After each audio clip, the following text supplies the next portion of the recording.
Birthday ಕೃಷ್ಣಂದು. ನೀವು ಎಲ್ಲ birthday ಮಾಡ್ಕೊತೀರಲ್ಲ, ಇಟ್ಕೊಂಡಿರ್ತಾರೆ.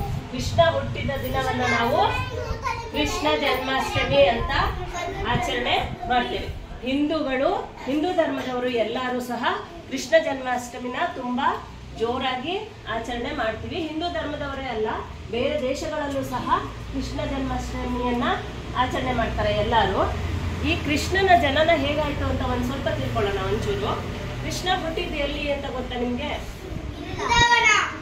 ವೃಂದಾವನದಲ್ಲ, ಕೃಷ್ಣ ಹುಟ್ಟಿದ್ದು ಜೈಲಲ್ಲಿ ಹುಟ್ಟಿದ್ದು. ಅವರು ಕೃಷ್ಣ ಗೊತ್ತಾ?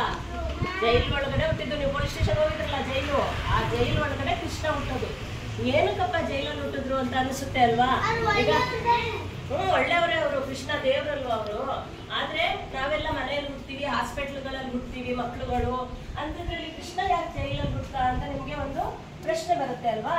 ಅದಕ್ಕೆ ಏನಕ್ಕಂತ ಒಂಚೂರು ತಿಳ್ಕೊಳ್ಳೋದಾದ್ರೆ, ನಾವು ಕೃಷ್ಣ ದೇವಕಿ ಮತ್ತೆ ವಸುದೇವ ಅನ್ನೋ ಇಬ್ಬರ ಮಗ. ಅವನು ದೇವಕಿ ಅವ್ರ ತಾಯಿ, ವಸುದೇವ ತಂದೆ. ಇವರಿಬ್ಬರ ಮಗನೇ ಕೃಷ್ಣ. ಕೃಷ್ಣ ದೇವಕಿಗೆ 8ನೇ ಮಗ ಆಗಿ ಹುಟ್ಟುತ್ತಾನೆ. ಅವನು 8ನೇ ಮಗ. ಆ ಕೃಷ್ಣನ್ಗೆ ಒಬ್ಬ ಮಾವ ಇರ್ತಾನೆ. ಅವನು ಮಾವನ ಹೆಸರು ಕಂಸ ಅಂತ. ಅವನು ದೊಡ್ಡ ರಾಕ್ಷಸ, ಅವನು ಕೆಟ್ಟವನು, ಅವನು ಕಂಸ. ಅವನಿಗೆ ಒಂದು ಅಶರೀರವಾಣಿ ಒಂದು ನುಡಿಯುತ್ತೆ, ಆಕಾಶವಾಣಿಯಿಂದ ಕೇಳಿಸುತ್ತೆ ಅವನಿಗೆ. ಆಕಾಶವಾಣಿ ಅಂದ್ರೆ ಕಾಣೋದಿಲ್ಲ, ಅದು ನಮ್ಗೆ ಕೇಳಿಸುತ್ತೆ ಕಿವಿಗೆ. ಅದೇ ಅವನಿಗೆ ಕೇಳುತ್ತೆ. ಏನಂತಂದ್ರೆ, ದೇವಕಿಯ 8ನೇ ಪುತ್ರನಿಂದ ನಿನಗೆ ಮರಣ ಆಗುತ್ತೆ ಅಂತ ಅಂದ್ಬಿಟ್ಟು, 8ನೇ ಪುತ್ರ ನಿನ್ನನ್ನ ಸಾಯಿಸ್ತಾನೆ, ದೇವಕಿ 8ನೇ ಪುತ್ರ ಅಂತ ಹೇಳ್ಬಿಟ್ಟು ಅವನಿಗೆ ಅಶರೀರವಾಣಿ ಕೇಳಿಸುತ್ತೆ. ಅವಾಗ ಇವನಿಗೆ ಏನ್ ಕೋಪ ಬಂದು ಇವನಿಗೆ ಇವ್ರ ಮಗುವಿಂದ ನಾನು ಸತ್ತೋಗ್ಬಿಡ್ತೀನಿ ಅಂತ ಹೇಳಿ ದೇವಕಿನ ಮತ್ತೆ ವಸುದೇವನ ಇಬ್ಬರನ್ನೂ ತಗೊಂಡೋಗಿ ಜೈಲೊಳಗೆ ಬಂದಿಗಳಾಗಿ ಇಟ್ಬಿಡ್ತಾನೆ. ಬಂದಿಗಳಾಗಿ ಇಟ್ಟು ಅಲ್ಲಿ ಹುಟ್ಟಿದಂತ ಮಕ್ಕಳನ್ನೆಲ್ಲ, ಒಟ್ಟು 7 ಜನ ಮಕ್ಕಳು ಪಾಪ ಹುಟ್ಟುತ್ತಾರೆ. ಅವ್ರಿಗೆ ಹುಟ್ಟಿದ್ರೆ 7 ಜನ ಮಕ್ಕಳನ್ನು ಸಾಯಿಸ್ಬಿಡ್ತಾನೆ ಅವನು. ಯಾರು? ಕಂಸ 7 ಜನ ಮಕ್ಕಳನ್ನು ಸಾಯಿಸ್ತಾನೆ. ಲಾಸ್ಟಿಗೆ 8ನೇ ಮಗನಾಗಿ ಹುಟ್ಟೋದೆ ಈ ಕೃಷ್ಣ. ಆಗ 8ನೇ ಮಗು ಹುಟ್ಟಿದಾಗ ಏನಾಗುತ್ತೆ, ದೈವ ಬಲದಿಂದ ಅವರ ಇದು ಜೈಲಲ್ಲಿ ಇರ್ತಾರಲ್ಲ, ಆ ಜೈಲು ಬಾಗಿಲುಗಳೆಲ್ಲ ಅದಾಗೆ ಓಪನ್ ಆಗ್ಬಿಡುತ್ತೆ. ಎಲ್ಲ ಓಪನ್ ಆದಾಗ ಇವನೇನ್ ಮಾಡ್ತಾನೆ, ವಸುದೇವ ಕೃಷ್ಣನ ಎತ್ಕೊಂಡು ಹೋಗಿ ಗೋಕುಲದಲ್ಲಿ ಯಶೋದೆ ಇರ್ತಾಳೆ. ಯಶೋದೆಗೆ ಒಂದು ಮಗು ಆಗಿರುತ್ತೆ ಅವತ್ತೇ. ಆ ಮಗು ಹೆಣ್ಮಗು ಆಗಿರುತ್ತೆ. ಆ ಮಗುನ ಏನ್ ಮಾಡ್ತಾನೆ, ಈ ಮಗುನ ತಗೊಂಡೋಗಿ ಯಶೋದೆ ಹತ್ರ ಮಲಗಿಸ್ಬಿಟ್ಟು ಯಶೋದೆ ಹತ್ರ ಇರೋ ಹೆಣ್ಮಗುನ ತಗೊಂಡ್ಬಂದು ಜೈಲಿಗೆ ತಗೊಂಡ್ ಬರ್ತಾನೆ. ಬಂದ್ಮೇಲೆ ಎಲ್ಲ ಡೋರ್ಗಳು ಕ್ಲೋಸ್ ಆಗ್ಬಿಡುತ್ತೆ ಜೈಲಿಂದು. ಅವರು ಒಳಗಡೆ ಇರ್ತಾರೆ. ಮತ್ತೆ ಹೆಣ್ಮಗುನ ಅವನು ಸಾಯಿಸೋದಿಲ್ಲ, ಅವನು ಕಂಸ ಅಂತ ಹೇಳ್ಬಿಟ್ಟು ಹೆಣ್ಮಗುನ ಎತ್ಕೊಂಡ್ಬಂದು ಗಂಡ್ಮಗುನ ತಗೊಂಡೋಗಿ ಅಲ್ಲಿ ಯಶೋದೆ ಹತ್ರ ಇಟ್ಕೊಳ್ತಾರೆ. ಆವಾಗ ಇದು ಹುಟ್ಟಿದ್ದು ಮಗು ಇವ್ರಿಗೆ, ಯಾರು ದೇವಕಿಗೆ ಹುಟ್ಟಿದ್ದು ಕೃಷ್ಣ, ಸಾಕಿದ್ದು ಯಶೋದೆ. ಸಾಕು ತಾಯಿ ಹೆತ್ತು ತಾಯಿ ಇಬ್ರು ತಾಯಿ ಅಂದ್ರು ಅವನಿಗೆ, ಕೃಷ್ಣನ್ಗೆ. ಹೀಗೇನೆ ತುಂಬಾ ಚೆನ್ನಾಗಿ ಅಲ್ಲಿ ಬೆಳೀತಿರ್ತಾನೆ ಅವನು. ಗೋಕುಲದಲ್ಲಿ ಚೆನ್ನಾಗಿ ಬೆಳೆದು ದೊಡ್ಡವನಾಗಿ, ಹೀಗೆ ಲಾಸ್ಟಿಗೆ ದೊಡ್ಡವನಾದ್ಮೇಲೆ ಕಂಸನ್ನ ಅವನು ವಧೆ ಮಾಡ್ತಾನೆ, ಸಾಯಿಸ್ತಾನೆ ಕಂಸನ್ಗೆ. ಹೀಗೆ ಕೃಷ್ಣನ ಜನ್ಮ ಆಗುತ್ತೆ. ಈಗ ಕೃಷ್ಣ ಎಲ್ಲಿ ಹುಟ್ಟಿದ್ದು ಅಂತ ಗೊತ್ತಾಯ್ತಾ ನಿಮ್ಗೆ? ಎಲ್ಲಿ ಹುಟ್ಟಿದ್ದು ಕೃಷ್ಣ?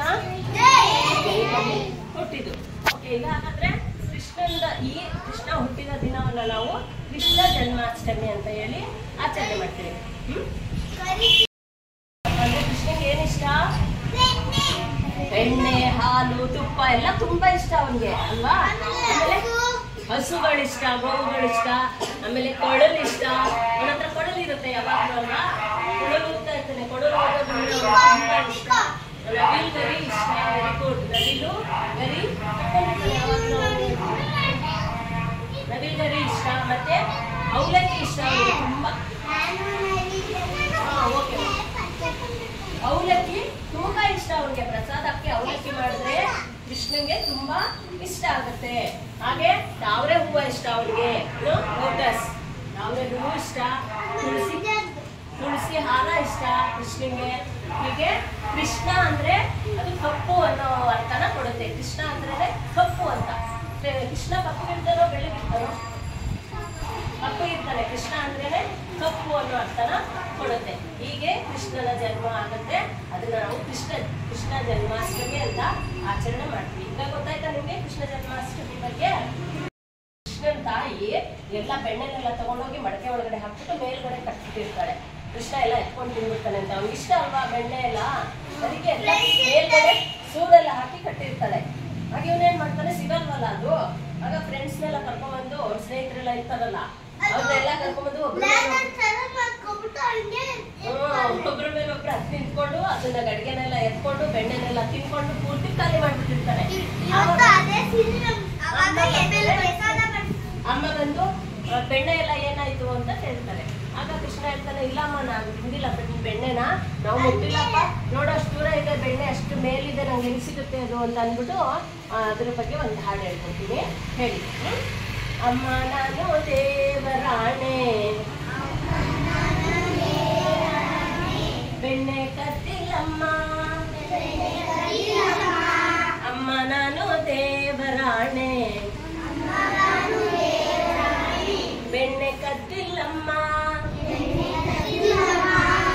ಎಲ್ಲ ಸೇರಿ ನನ್ನ ಬಾಯಿಗೆ, ಎಲ್ಲ ಸೇರಿ ನನ್ನ ಬಾಯಿಗೆ ಬೆಣ್ಣೆ ಮೆತ್ತಿದರಮ್ಮ, ಅಮ್ಮ ನಾನು ದೇವರಾಣೆ ಬೆಣ್ಣೆ ಕದ್ದಿಲ್ಲಮ್ಮ, ನೀನೇ ನೋಡು ಬೆಣ್ಣೆ ಗಡಿಗೆ ಸೂರಿನ ನಿಲುವಲ್ಲಿ, ನೀನೇ ನೋಡು ಬೆಣ್ಣೆ ಗಡಿಗೆ ಸೂರಿನ ನಿಲುವಲ್ಲಿ, ಹೇಗೆ ತಾನೆ ತೆಗೆಯಲಿ ಅಮ್ಮ ನನ್ನ ಪುಟ್ಟ ಕೈಗಳಲ್ಲಿ,